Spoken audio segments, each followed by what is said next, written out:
मैं मेरा channel crazy physics में आप सबको स्वागत करता हूँ। ये चैनल का जरिए मुझे मोटिवेट करने के लिए आप सभी से मेरा ये रिक्वेस्ट है, इस वीडियो को लाइक और सब्सक्राइब कीजिए और मुझे good evening to you all. तो आज मैं डॉक्टर अरिंदम घोष आप लोग का सामने जो टॉपिक लेकर आया हूँ वो टॉपिक का नाम है फ्रॉनहोफर डिफ्रैक्शन सिस्टम। बेसिकली ये Fraunhofer diffraction system it is basically a part of a diffraction system. जैसे हम लोग को मालूम है the bending of beam is also called as diffraction. So this diffraction can also be classified into two categories. One is Fresnel diffraction and another one is Fraunhofer diffraction। तो जैसे मैं पहले आप लोग का साथ डिस्कस किया था कि Fresnel diffraction और Fraunhofer diffraction के बीच में अंतर क्या है। Basically the Fresnel diffraction and Fraunhofer diffraction they are the two type of diffraction systems। Fresnel diffraction में क्या होता है, the source and the screen they are at finite distance। और Fraunhofer diffraction में क्या होता है, they are at not at finite distance।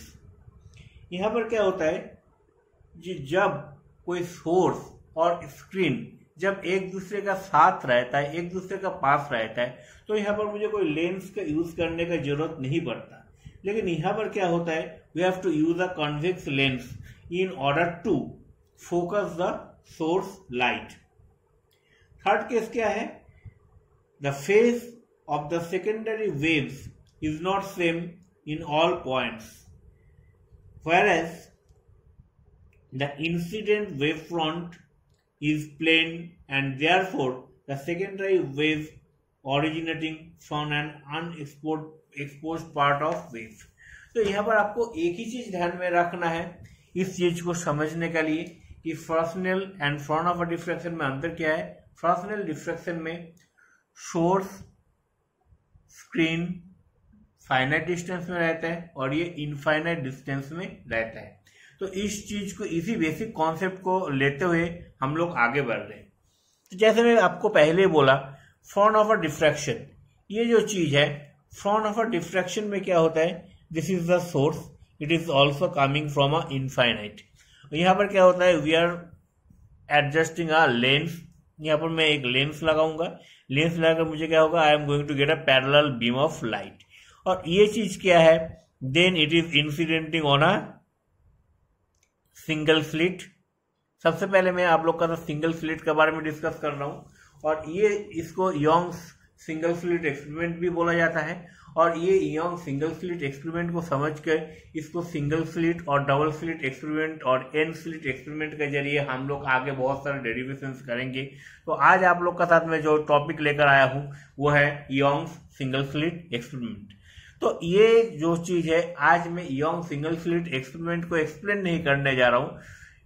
With the help of young single slit experiment मैं फ्रॉनहोफर डिफ्रैक्शन को आपको समझाने का कोशिश कर रहा हूँ। तो यहाँ पर क्या होता है कि whenever the light they are incidenting onto a slit, then they are penetrating through it and they are incidenting onto a screen। This is nothing but a screen। और ये स्क्रीन में क्या होगा, मुझे डिफ्रैक्शन पैटर्न मिलेंगे। मैं पहले जैसे बोला था, diffraction pattern is a special case of interference pattern. तो यहाँ पर इंटरफेरेंस पैटर्न में जैसे हम लोग का एक black and dark and bright image form होता है, इसी तरीके से मुझे यहाँ पर एक इमेज फॉर्म होगा। और इस चीज को मैं मैक्सिमा एंड मिनिमा का जरिए भी इस चीज को समझाने का कोशिश करूंगा। तो यहाँ पर मैक्सिमा और मिनिमा किस तरीके से फॉर्म होता है उस चीज को मैं समझाने का कोशिश कर रहा हूँ। तो चलिए हम लोग आगे बढ़ते हैं। We are now coming in somehow detail case। See, this is the S is the source। जैसे मैं पहले ही बोला था, यहाँ से लाइट इंसिडेंट होगा and it is in infinite distance. तो यहाँ पर मेरे पास लेंस लग जाएगा। लेंस जैसे ही लग गया तो यहाँ पर क्या होगा, यहाँ से लाइट इंसिडेंट होगा और ये जाकर एक पॉइंट ओ में गिरेंगे एक स्क्रीन के ऊपर। तो यहाँ पर क्या है, देखिए एक चीज मैं यहाँ पर आपको बोलना चाहूंगा, ये जो 3 रे है, सपोज ये this is the A, this is the B and this is the C. Now whenever I am considering a B ray, it is coming straight forward and it is incidenting onto the things, onto the screen. So here we are going to get the bright image. तो यहाँ पर मुझे इसका loss का कोई भी possibility नहीं है, इसीलिए डायरेक्ट हम लोग यहाँ पर जो स्पॉट मिलेगा वो मिलेगा मुझे ब्राइट स्पॉट। और उसी तरीके से यहाँ पर इसीलिए आपको यहाँ पर दिखाया गया है ब्राइट स्पॉट, ठीक है। और ये किस तरीके से फॉर्म हो रहा है चलिए हम लोग देखते हैं।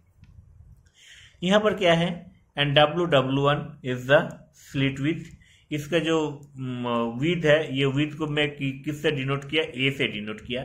और यहाँ पर for the sake of simplicity मैंने यहाँ पर 3 पैरेलल रे कंसीडर कर लिया and I am assuming C as the centre point of it. Now यहाँ पर क्या होता है, whenever the ray they are incidenting, okay, and यहाँ पर क्या होगा, according to the laws of refraction and according to the principle of lens, it will get diverged and it is at touching the screen at the point O। और उसके बाद क्या होगा, जैसे मैं A और B में जाऊंगा, यहाँ पर क्या होगा, A पॉइंट में दिस इज द एपर्चर, तो यहाँ पर according to the laws of reflection it is bending towards the some angle of theta, towards the, ये थीटा में बेंड हो रहा है। थीटा में बेंड होने के बाद ये क्या हुआ, ये L2 लेंस में इंसिडेंट होंगे, L2 लेंस में इंसिडेंट होने के बाद वो एक पॉइंट में जाकर गिरेंगे, P पॉइंट में जाकर इंसिडेंट होंगे। तो यहाँ पर क्या है, सपोज मैं ये जो सेंटर वाला पॉइंट है, सेंटर वाला पॉइंट का केस ले लिया। सपोज एक 1 ray is connecting through here and it is incidenting in at the point O and it is incidenting at the point P. So there is some sort of phase difference is going to take place. And what is the difference? What is the formula of phase difference? Phase difference is equal to 2 pi by lambda into path difference, जो मैं पहले आप लोग का साथ discuss किया था। तो here there is a concept, it is comes into account, it is the phase difference or the path difference। तो phase difference और path difference में जैसे पिछले बहुत बार मैं आपको एक्सप्लेन किया हूं, तो इसी तरीके से मैं इस बार भी इस चीज को एक्सप्लेन करने का कोशिश कर रहा हूं। Suppose A B is the slit, okay, and मैं क्या क्या ए से एक बी का ऊपर एक परपेंडिकुलर ड्रॉ कर लिया, ए डी परपेंडिकुलर ड्रॉ कर लिया, ओके। तो मेरे पास क्या होगा, ए बी डी एक ट्रायंगल जनरेट हो गया। तो यहाँ पर क्या है, what is the path difference, what is the path difference in this case, the path difference it is denoted as BD, okay, it is denoted as BD and BD is equal to AB of sin theta and AB जो है, AB जो है, AB is nothing but the A क्या है, एक है slit का thickness, okay, तो it is A sin theta। now let the path difference BD is equal to A sin theta is equal to lambda। A sin theta is equal to lambda जब होगा तो तब क्या होगा, यहाँ पर P में we are going to get the minimum intensity in it, because मैं पहले बोला था this point is going to give you the maximum intensity, this is going to give you the maximum intensity and this is automatically this is going to give us the minimum intensity। So whenever I am substituting path difference A sin theta is equal to lambda, this is equal to P is equal to, this is the minimum intensity। Again यहाँ पर क्या है, जब ये जो path difference जब आएगा, ये instead of this path difference जब 2 लैम्डा हो जाएगा, यहाँ पर जो फेज डिफरेंस कितना क्रिएट होगा, लैम्डा बाई 2। तो यहाँ पर क्या होगा, this P again is going to give us the minimum intensity। So like this way, if I goes on increasing, so I can get the generalized formula A sin theta n is equal to n lambda। Now n is the integer। अभी देखिए, तो ये जो चीज है, इस चीज को मैं ग्राफिकल रिप्रेजेंटेशन के जरिए इस चीज को मैं रिप्रेजेंट करूं, then it is almost looking like this way.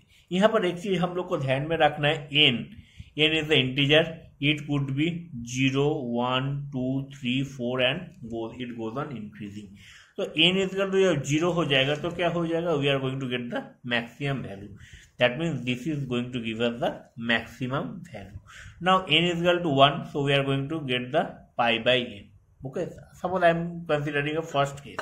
Now if I substitute n2, then it is going to give you the maximum value. So it is going to give you the maximum value. Then when I am coming to the third case, this is going to give us the value of 2 lambda by a. So this is a positive direction. Similar ways में, then this is the fourth one.